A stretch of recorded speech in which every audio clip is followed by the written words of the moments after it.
I am making a fantasy adventure open world RPG in Godot 4 called Fame of Lagrod. This is my first devlog, so please be kind. In this video, I'll show you how I made things so far in this game using the game engine Godot 4. So in my game Fame of Lagrod, there's the main game mechanic, a ritual system. This is essentially a progression system, and in the menu called ritual menu, of course, which is a skill tree, the player can choose a so-called ritual that can be assigned into one of the 6 hotbar slots you can see down here below.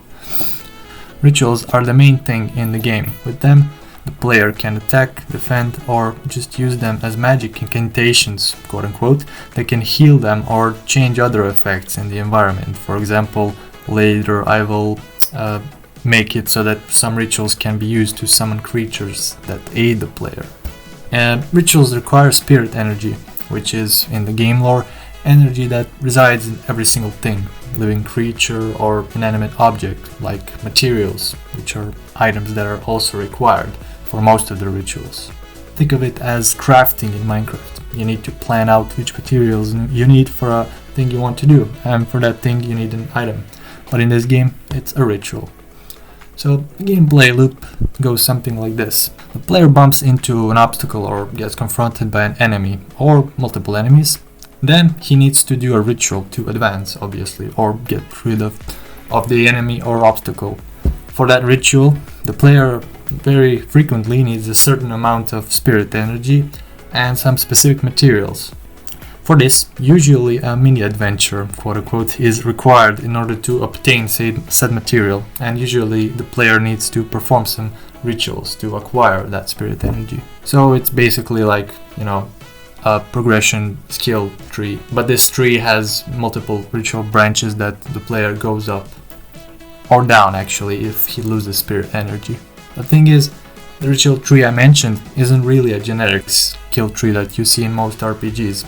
See, as the player does rituals in a so-called ritual branch, he unlocks rituals that are above the current one they just performed. So in addition to materials and spirit energy, for a ritual to be performed, the player needs to do the ritual before in the sequence. Well, you say, this looks pretty generic to other RPGs, right? But here's where I, hopefully, made a difference with this game. The ritual tree has ritual branches, and they need to be climbed up and down constantly throughout the gameplay. It's the game loop, like I mentioned. So it's not like you can use the most powerful ritual all throughout the game once it becomes available. Because in the ritual branches there are so-called high-level rituals that look like this.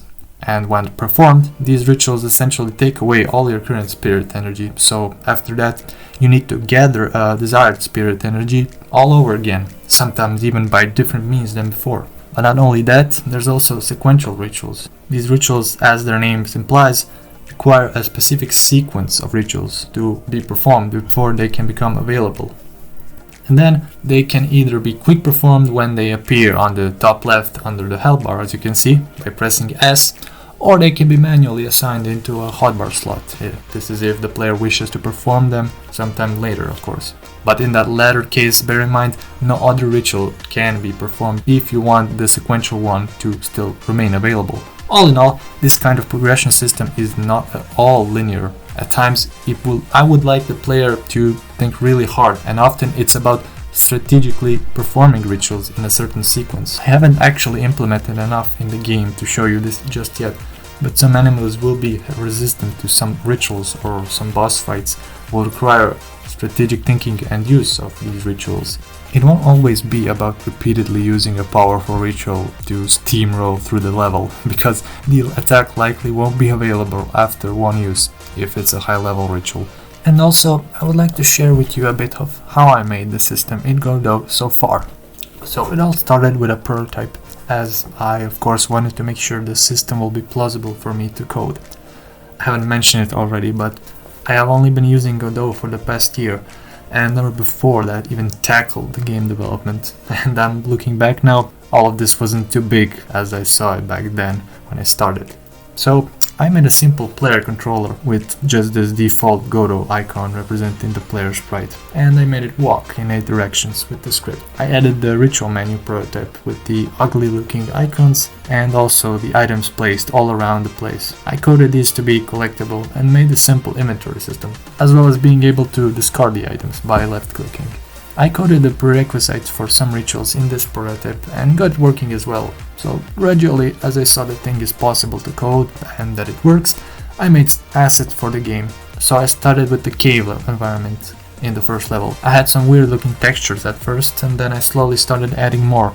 And I even plan on making this cave that I currently have look way better and like an actual cave, but for now this will do. The race sprite was actually done for a college project, although I did not come up with this game for that project.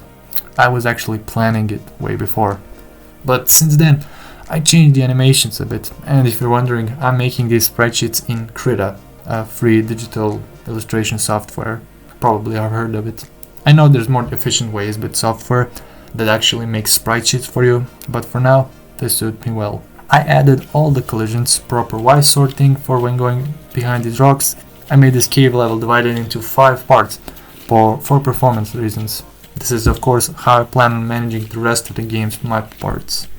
I made it so that when a player is in a part of the cave, the others are not loaded. The one the player just left is queued free. So I guess this kind of betters the performance. I made these cutscenes also in Krita, and Axamor, that is the first enemy's name, the enemy that the player encounters in this cave level. It took some time, but I figured out this AI behavior and coded it. Of course, this is just for now. Later I'll add pathfinding and other complex enemy behaviors. And finally, the ritual system. I made this UI for the ritual menu. Some parts of it are also from the previous college project. The icons are its own scenes because I figured it would be the best, as every icon, when clicked, emits something else. For example, this info card. I thought of making a custom info card for every ritual individually in Krita and export it as PNG, but that would just cramp out the memory. So it dynamically adds the info to these cards from the scripts of rituals. The thing I spent a lot of time on is the camera pan and zoom feature in this menu. I had to figure out how to make it so that the camera doesn't go over the edge of this gray background, but as always, I had it working. I also made it so you can use WSD on your keyboard to move around the ritual tree, as well as your mouse scroll wheel drag and zoom. Now for the ritual prerequisite system, I changed the quote quite a few times. It was really repetitive at first. Then I realized automation exists, so I made it more efficient and scalable. Now adding new rituals into the game won't be as lengthy a process. Essentially, it has a couple global scripts that handle ritual prerequisites, and a function that is called whenever a situation would require to update the ritual menu. Those situations would be things like performing the ritual, picking up an item or discarding it, or when spirit energy changes. And not to make you bored, that will be pretty much it for what I've done for the game as of now. It's not much yet, but I'm happy that I have the ritual system set up and ready to be expanded. I honestly thought it was gonna be the hardest part, and it was hard, but there's still some hard parts awaiting in this development journey. So stay tuned for the next episode. And now for some lore behind the game's story. The main character, Ray Weller, is inside a cave exploring it to find the material. This task was given to him by a local village headman. Ray encounters a beastly figure in this cave. It's known as a servant of a godlike being called Zephyr. Zephyr was created from chaos and destruction, ushered in the beginning of the Hadean Eon some 4.5 billion years ago. He is the manifestation of chaos, but nowadays the Zephyrians call him God of Fire, among other things. Ray also encountered a huge snake with 3 eyes. It was towering and beastly in its voice, but he managed to take it down with his fiery pulse. Zephyr created his commanders and servants to roam the underworld. It is a realm of fire and chaos that was made by Zephyr after the earth cooled. But Zephyr, with his infinite spirit energy, gave his commanders and servants the ability to withstand Earth's conditions, to be in the presence of their spirit energy, with which nature itself is almost fully filled. And billions of years later, Sephir appointed his servant Modemius' powers to Re at his birth. Re did evil things at first, as Sephir hoped this man would be key to bringing himself back into the overworld to cause more chaos. But Re rebelled against Sephir, and hence the commanders and servants thrive on this world to kill Re. But Re has no fear of them, as he bears the powers of Modemius, the highest ranking servant of them all.